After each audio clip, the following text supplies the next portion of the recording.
Mr. Daydream by Roger Hargreaves. This is a story about Mr. Daydream.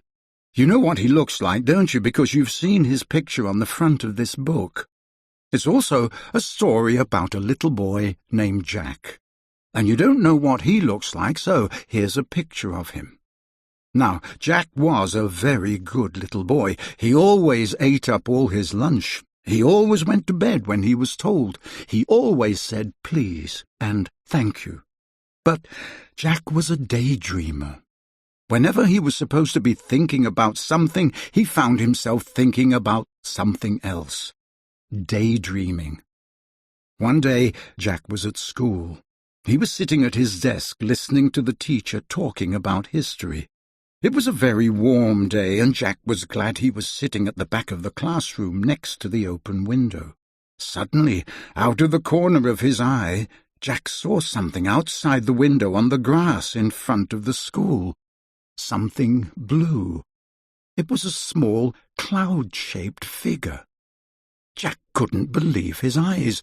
The figure looked at Jack, looking at him, smiled and waved. Jack looked at his teacher, who was still talking. Then he got up quietly, ever so quietly, and slipped out of the open window. He crossed the grass to the strange-looking, cloud-shaped figure. "Hello," he said. "Who are you?" "I'm Mr. Daydream," said the figure. "What's your name?" "Jack," said Jack. "I'm going off on an adventure," said Mr. Daydream to Jack. "Would you like to come with me?" "Oh, yes, please," replied Jack. "Very well, then," said Mr. Daydream, and, putting 2 fingers in his mouth, he let out the loudest whistle Jack had ever heard in his whole life. A huge bird swooped down out of the sky and landed beside Jack and Mr. Daydream. "Climb on," said Mr. Daydream to Jack, and climbed onto the bird's back. Jack climbed on too. It was a really enormous bird, and there was plenty of room for both of them. "Hold on," said Mr. Daydream. Jack held on tight. The huge bird flapped its huge wings, and suddenly they were high up in the air. They flew faster and faster over the countryside. They flew over fields and farms and towns and hills and trees and valleys until they were far, far away from Jack's school. It was very exciting. Mr. Daydream turned to Jack. "How would you like to go to Africa?" he shouted. They were travelling so fast now, Jack just nodded his head and held on even tighter. And they flew across the sea. Suddenly, it seemed in no time at all, there below them was Africa. The bird landed in a jungle clearing, and Jack and Mr. Daydream climbed off the bird's back. It was very hot. "Come on," said Mr. Daydream to Jack. "Let's go and explore." So they set off, pushing their way through the jungle. Suddenly, in the middle of the clearing, they saw an elephant. "Hello, Mr. Daydream," trumpeted the elephant down its trunk. "Would you like a lift?" "Yes, please," replied Mr. Daydream, and the elephant reached out his trunk, picked him up, and then put him on his back. Then he reached his trunk out again, picked Jack up, and put him on his back. It was very high. The elephant carried them through the jungle until they came to a river. Then he set them down on the ground, said goodbye, and went off back into the jungle. "How are we going to cross the river?" Jack asked Mr. Daydream. "Perhaps I can be of assistance," wheezed a voice coming from the river. They looked, and there was a crocodile. "Use my back as a bridge," suggested the crocodile. It was very helpful.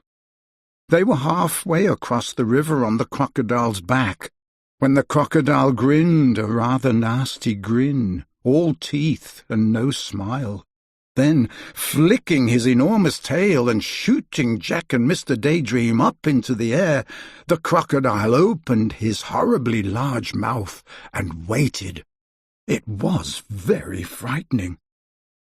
"Oh, dear," gasped Jack as he looked down at that enormous mouthful of teeth. "Oh, dear! Oh, help!"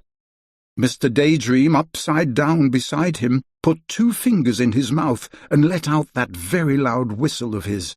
Suddenly, just as the crocodile's mouth was about to go snap, the bird swooped down out of the sky. Mr. Daydream and Jack landed right on the bird's back. "Phew," said Jack.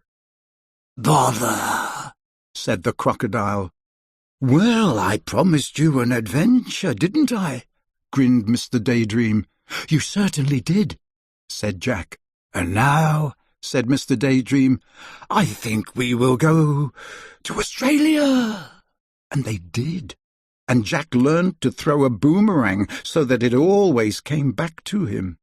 "And now," said Mr. Daydream, "I think we will go to the North Pole." And they did. And Mr. Daydream fell in a snowdrift right up to his middle. "And now," said Mr. Daydream, "I think we will go to the Wild West." And they did. And Mr. Daydream found a huge 10-gallon cowboy hat. The trouble was, when he put it on, he couldn't see out. "Jack," he called from underneath the hat. "Jack." "Jack." Suddenly Jack realized that it wasn't Mr. Daydream saying his name. It was his teacher. And Jack wasn't in the Wild West. He was sitting at his school desk. "Jack," said the teacher again, "you've been daydreaming." It was true. He had. But do you know something? Daydreaming is more fun than history.